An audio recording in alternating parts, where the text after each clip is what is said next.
नमस्कार। आज हम एक बहुत ही दिलचस्प विजन डॉक्यूमेंट को समझने की कोशिश करेंगे। एक ऐसा दस्तावेज जो दुनिया के आज के बड़े-बड़े संकटों का हल एक बहुत ही प्राचीन, एक पुराने सांस्कृतिक ढांचे में ढूंढने की बात करता है। तो चलिए देखते हैं कि इसमें क्या है। अच्छा, इस दस्तावेज की शुरुआत ही बिना किसी लाग लपेट के सीधे मुद्दे पर होती है। पहली ही लाइन ऐसी है जो सोचने पर मजबूर कर देती है कि भाई हमारी सिविलाइजेशन आज खड़ी कहाँ है। तो इस पूरे विश्लेषण में हम 5 हिस्सों पर गौर करेंगे। सबसे पहले देखेंगे कि दुनिया में संकट क्या है, फिर सनातन संस्कृति का समाधान क्या है, उसके बाद ये दस्तावेज कैसे इतिहास को चुनौती देता है, फिर एक बहुत ही मजेदार कॉन्सेप्ट है सनातन इंटेलिजेंस बनाम एआई, और आखिर में एक एक्शन प्लान, एक रोड मैप भी दिया गया है। चलिए तो शुरू करते हैं पहले हिस्से से। ये दस्तावेज सबसे पहले आज की दुनिया की जो प्रॉब्लम्स हैं, जो समस्या में हैं, उनका एक तरह से डायग्नोसिस करता है। अब देखिए, ये सारी चुनौतियां, चाहे वो आतंकवाद हो, क्लाइमेट चेंज हो, गरीबी हो या फिर मेंटल हेल्थ का संकट, ये सब हम जानते हैं। लेकिन यहाँ पर जो दिलचस्प बात है वो ये है कि ये दस्तावेज इन्हें अलग अलग नहीं देखता। इसका तर्क है कि ये सब बस लक्षण हैं। असली बीमारी तो कोई और है, एक गहरी, एक सिविलाइजेशनल क्राइसिस। तो सवाल उठता है कि अगर ये सब लक्षण हैं तो फिर इलाज क्या है। यहीं पर यह दस्तावेज अपना मेन आइडिया, अपनी सेंट्रल थीसिस सामने रखता है, और वो समाधान है जिसे ये सनातन या इटर्नल कल्चर कहता है। अब यहाँ ये समझना बहुत ज़रूरी है कि ये दस्तावेज सनातन संस्कृति को डिफाइन कैसे करता है। देखिए, इसके मुताबिक ये कोई एक धर्म नहीं है, बल्कि ये एक बहुत बड़ा, एक इंक्लूसिव फ्रेमवर्क है जो कॉस्मिक एनर्जी, प्रकृति और इंसान के बीच एक कनेक्शन की बात करता है। और इसके दायरे में हिंदू, बौद्ध, जैन, सिख जैसी कई परंपराएं आ जाती हैं। और इस संस्कृति की नींव कुछ मूल सिद्धांतों पर टिकी है, जैसे सर्वे भवन्तु सुखिना, यानी सभी सुखी रहें, वसुधैव कुटुंबकम, पूरी दुनिया एक परिवार है, सच्चित आनंद, सच्चा सुख खुद में सत्य को महसूस करने में है, और एकम सत विप्रा बहुधा वदंती, मतलब सच एक ही है, बस ज्ञानी लोग उसे अलग अलग तरीकों से बताते हैं। ये सिर्फ खूबसूरत शब्द नहीं है, बल्कि एक पूरे वर्ल्ड व्यू का आधार है, ऐसा दस्तावेज का मानना है।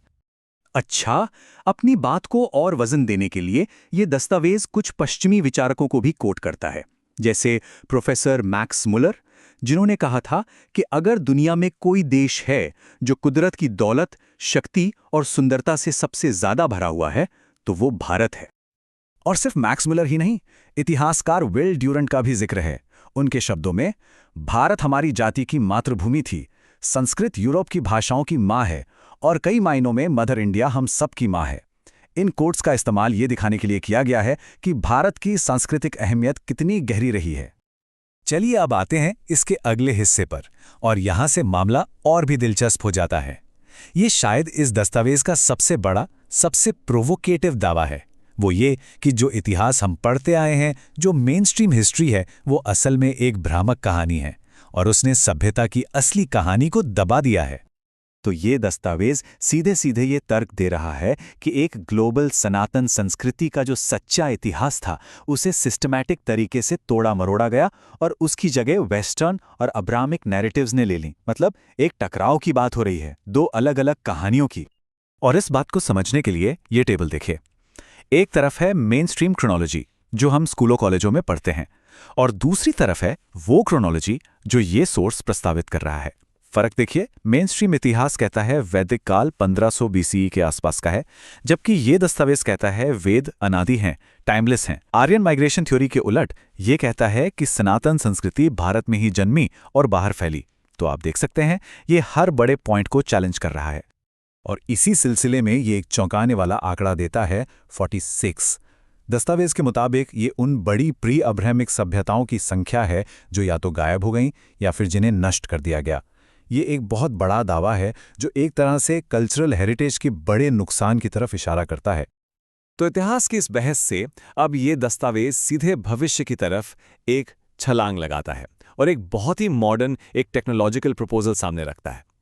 ये कहता है कि आज के एआई के बायस, यानी उसके पक्षपात का मुकाबला करने के लिए हमें एक नई तरह की इंटेलिजेंस चाहिए। तो यहाँ पे तर्क ये दिया जा रहा है कि आज का जो आर्टिफिशियल इंटेलिजेंस है, वो ज़्यादातर वेस्टर्न सेंट्रिक डिजिटल डेटा पर ट्रेन हुआ है, इसलिए उसमें वो सारे ऐतिहासिक पूर्वाग्रह, वो सारे बायस भरे हुए हैं। इसके जवाब में ये एक सनातन इंटेलिजेंस या एसआई का कॉन्सेप्ट देता है। ये एक ऐसा नॉलेज बेस होगा जो संस्कृत, पाली जैसे प्राचीन भारतीय ग्रंथों से बनेगा, और ये पूरी तरह से ऑफलाइन होगा ताकि मौजूदा डिजिटल दुनिया के बायस से बचा रहे। और ये एसआई सिर्फ फिलॉसफी या धर्म पर आधारित नहीं होगा। दस्तावेज का दावा है कि इन पुराने ग्रंथों में हर तरह का ज्ञान है, चाहे वो एरोनॉटिक्स हो, विमान शास्त्र, मेडिसिन और सर्जरी हो, सुश्रुत संहिता, इकोनॉमिक्स हो, अर्थशास्त्र या फिर मैथ्स और आर्किटेक्चर। इसमें कहा गया है कि ऐसी 64 कलाओं और विज्ञानों का जिक्र है जिससे इस इंटेलिजेंस सिस्टम को ट्रेन किया जा सकता है। अच्छा, तो ये सब तो हो गई थ्योरी और एनालिसिस, पर इसको एक्शन में कैसे बदला जाए? दस्तावेज का जो आखिरी हिस्सा है वो इसी पर फोकस करता है। इसमें भारत सरकार के लिए एक पूरा एक्शन प्लान, एक रोड मैप दिया गया है। इसमें 4 बड़े कदम सुझाए गए हैं। पहला, एक संस्कृति आयोग बनाया जाए जिसकी अध्यक्षता प्रधानमंत्री करें, ताकि सारी कल्चरल पॉलिसी एक जगह से कोऑर्डिनेट हो सकें। दूसरा, एजुकेशन सिस्टम में बड़ा बदलाव हो। प्राचीन गुरुकुल मॉडल पर नई यूनिवर्सिटीज बने और संस्कृत को जरूरी बनाया जाए। तीसरा, कॉलोनियल माइंडसेट से बाहर निकलने के लिए भ्रामक इतिहास की जगह तथ्यात्मक आख्यान लाए जाएं। और चौथा, मॉडर्न एलोपैथी और पारंपरिक भारतीय चिकित्सा को मिलाकर एक यूनिफाइड आयुष सिस्टम बनाया जाए। तो कुल मिलाके इस पूरे रोडमैप का मकसद क्या है? दस्तावेज के मुताबिक इसका लक्ष्य है इन सिद्धांतों को फिर से जिंदा करके भारत को एक बार फिर सोने की चिड़िया बनाना और दुनिया के सामने एक ग्लोबल लीडर के तौर पर पेश करना। और इस पूरे विजन को एक लाइन में समेटा गया है: एक ब्रह्मांड, एक पृथ्वी, एक मानव परिवार। ये वो फाइनल आइडिया है जो इस दस्तावेज की पूरी फिलॉसफी को बांधता है। तो अंत में एक बड़ा सवाल खड़ा होता है, और इसी सवाल के साथ ये विश्लेषण पूरा होता है। एक ऐसा युग जो आर्टिफिशियल इंटेलिजेंस से डिफाइन हो रहा है, क्या उसमें हमारे भविष्य की चाबी किसी प्राचीन ज्ञान में छिपी हो सकती है? ये दस्तावेज एक बहुत ही बोल्ड तर्क देता है और सोचने के लिए बहुत कुछ छोड़ जाता है।